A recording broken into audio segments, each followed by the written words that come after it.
Selamat pagi untuk anak-anak kami dimanapun berada. Sekarang kita melanjutkan materi pembelajaran kita pada mata pelajaran EBK atau estimasi biaya konstruksi kelas 11 DPIB, Desain Pemodelan Informasi Bangunan, dengan materi kelanjutan yang kita bahas kali ini adalah seputar anggaran biaya. Untuk lebih jelasnya, kita langsung masuk pada materinya. Yang pertama yang kita bahas adalah seputar anggaran biaya. Ilmu dasar menghitung anggaran biaya adalah ilmu matematika dengan menggunakan rumus-rumus dasar luas atau volume dengan kecermatan menggunakan gambar atau kemampuan menganalisis konsep jika tidak ada gambar. Jadi di dalam menghitung anggaran biaya ini kita harus berpatokan terhadap ilmu matematika, di mana kita mengenal matematika ini kebanyakan dan rata-rata itu menggunakan rumus-rumus dalam perhitungan, baik itu luas ataupun di dalam mencari suatu volume. Dengan pedoman kita menghitung anggaran biaya ini, kita berpedoman dari gambar yang sudah kita buat ataupun menganalisis satu konsep yang telah kita buat, sehingga kita bisa menghitung berapa anggaran biaya. Selanjutnya, lebih mudah jika konsep itu dibuat sketsa gambar lalu diberikan ukuran bidang-bidang yang telah ada ukurannya, akan memudahkan perhitungan luas penampang atau volume pekerjaan.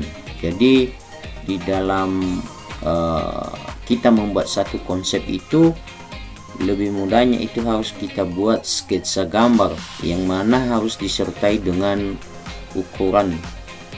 Apabila kita sudah memiliki gambarnya, bentuknya, dan juga disertai dengan ukuran, maka itu memudahkan kita di dalam menghitung luas penampang atau volume pekerjaan yang kita akan kerjakan. Ada 8 hal pokok yang perlu diperhatikan dalam menghitung biaya, antara lain sebagai berikut. Yang pertama adalah menghitung material atau bahan. Maksudnya di situ berkaitan dengan perhitungan banyaknya material yang dipakai, termasuk harganya. Kemudian hal yang kedua adalah menghitung biaya pekerja, yaitu berkaitan dengan lamanya bekerja para pekerja dalam menyelesaikan suatu jenis pekerjaan dalam suatu waktu dan biaya yang digunakan.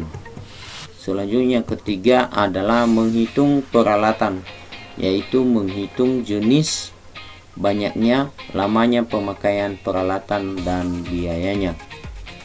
Hal pokok yang diperhatikan selanjutnya adalah keempat adalah menghitung biaya-biaya tidak terduga yang perlu diantisipasi, baik berkaitan dengan cuaca ataupun masalah moneter. Jadi ini juga harus diperhatikan. Selanjutnya hal pokok selanjutnya yang kelima adalah menghitung besarnya pajak. Meskipun besarnya telah ditentukan dengan peraturan, tetapi ada celah untuk restitusi pajak, sehingga bisa untuk dipertimbangkan mengurangi biaya total penawaran apabila melakukan tender atau pelelangan. Selanjutnya hal pokok yang selanjutnya yang perlu diperhatikan di dalam perhitungan, yaitu menghitung biaya tak terduga. Besarnya biaya tidak bisa diseragamkan.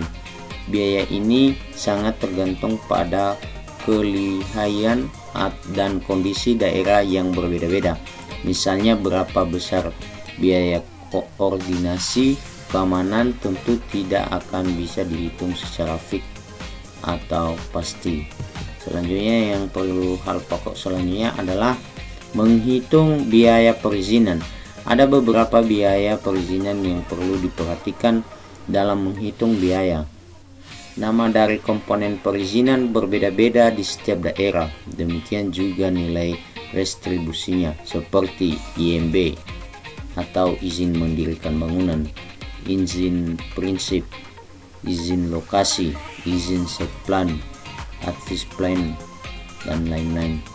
Dan yang ke-8 adalah hal yang perlu diperhatikan atau hal pokok di dalam perhitungan anggaran biaya adalah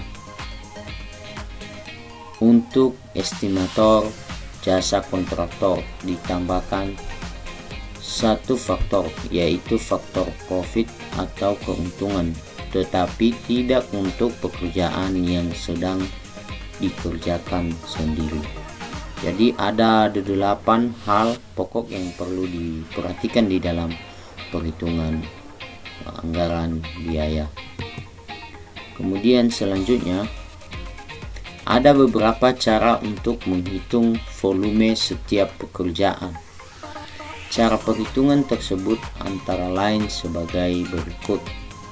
Ini berbicara mengenai cara untuk menghitung volume di dalam jenis pekerjaan. Yang pertama adalah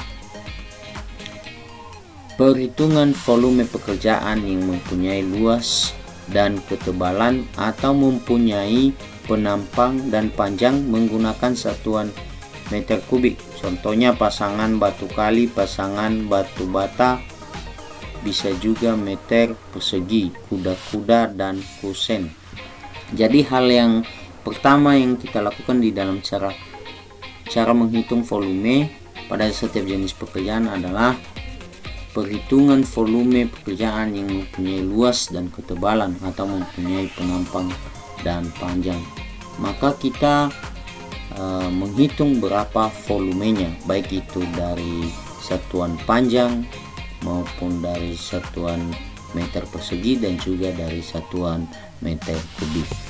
Kemudian yang kedua, cara untuk menghitung volume setiap jenis pekerjaan adalah perhitungan volume pekerjaan yang hanya mempunyai luas dan ketebalan yang relatif tipis menggunakan satuan meter persegi. Contohnya pelesteran, pasangan lantai, pasangan plafon, pasangan atap, dan pengecatan. Jadi untuk perhitungan volume pekerjaan ini kita berbicara mengenai konstruksi bangunan gedung. Kita ambil salah satu contoh bangunan rumah tinggal. Jadi di dalam perhitungan volume pekerjaan ini dalam satuan meter persegi, dia memaparkan di sana contoh-contohnya dalam perhitungan volume meter persegi itu seperti pada saat melakukan pelesteran berapa ukurannya, kemudian di dalam pasangan lantai, kemudian di dalam pasangan plafon, pasangan atap, dan juga di dalam pengecatan.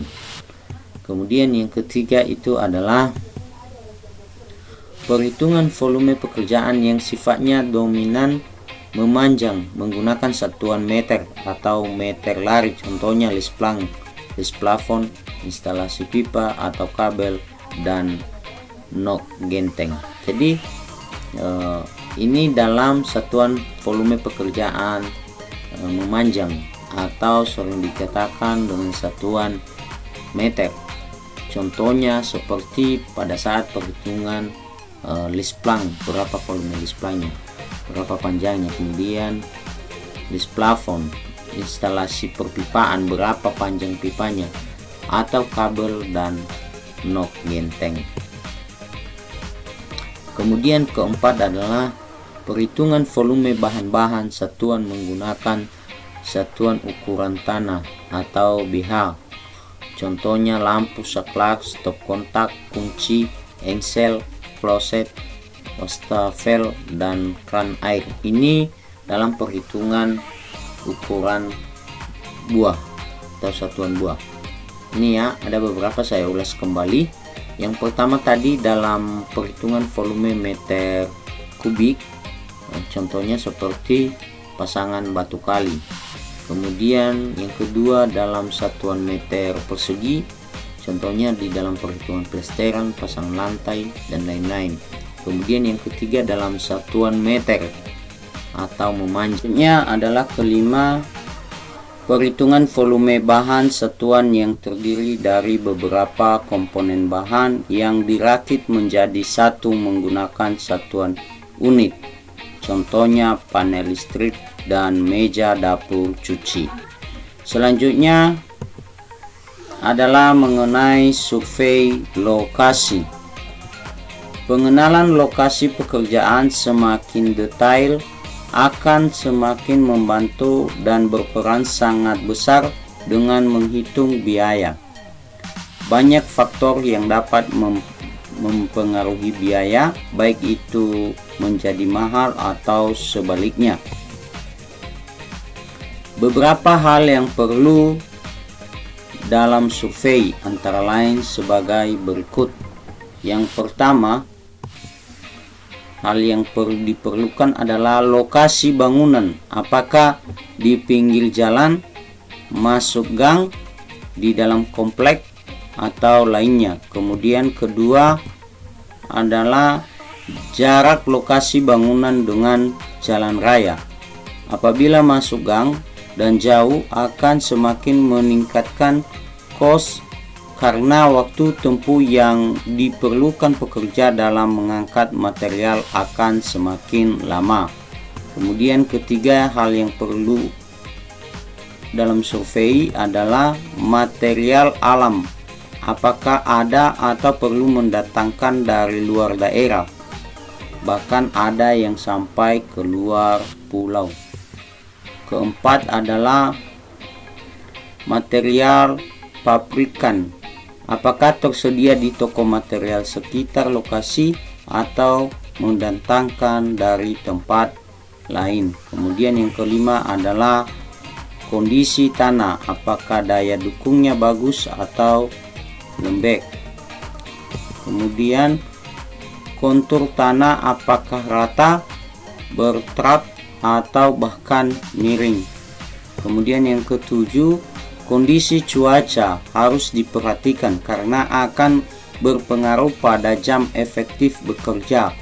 Potensi petir yang terjadi juga akan berpengaruh terhadap penangkal petir.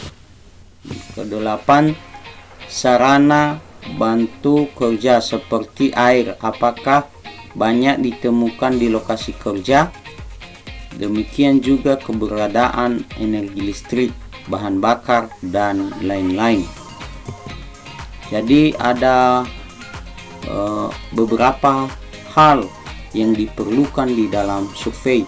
Kalau kita masuk di lapangan, ketika kita mensurvei, mengambil data, kita harus memperhatikan beberapa hal tersebut. Selanjutnya, yang kesembilan yang perlu diperhatikan adalah kondisi sosial masyarakat setempat menyangkut jumlah hari libur dan jam istirahat. Kemudian ke-10 adalah kondisi alam sekitarnya. Misalnya, apakah masih ada binatang buas, binatang melata, atau hama perusak seperti rayap, jamur, dan cacing. Kemudian 11 adalah apakah ada kegiatan tradisional yang masih dilakukan masyarakat sekitar, termasuk pantangan menggunakan komponen bangunan tertentu, misalnya penggunaan atap genteng tanah yang dihindari. Kemudian adalah permasalahan aturan perundangan atau peraturan daerah yang harus diikuti, misalnya jarak atau bahkan kondisi bentuk bangunan, bentuk atap, material pelapis dinding, resapan, septic tank, dan lain-lain. Jadi ada beberapa hal yang perlu diperhatikan atau diperlukan ketika melakukan yang namanya survei. Selanjutnya, dari daftar permasalahan di atas diperlukan solusi, antisipasi, atau bahkan penanggulangan baik sesaat maupun dalam jangka panjang. Baik, sekian saja pertemuan kita kali ini. Sekian dan terima kasih. Kita akan bertemu kembali pada pertemuan selanjutnya. Saya sapa kita kembali. Selamat pagi. Ya ahohu.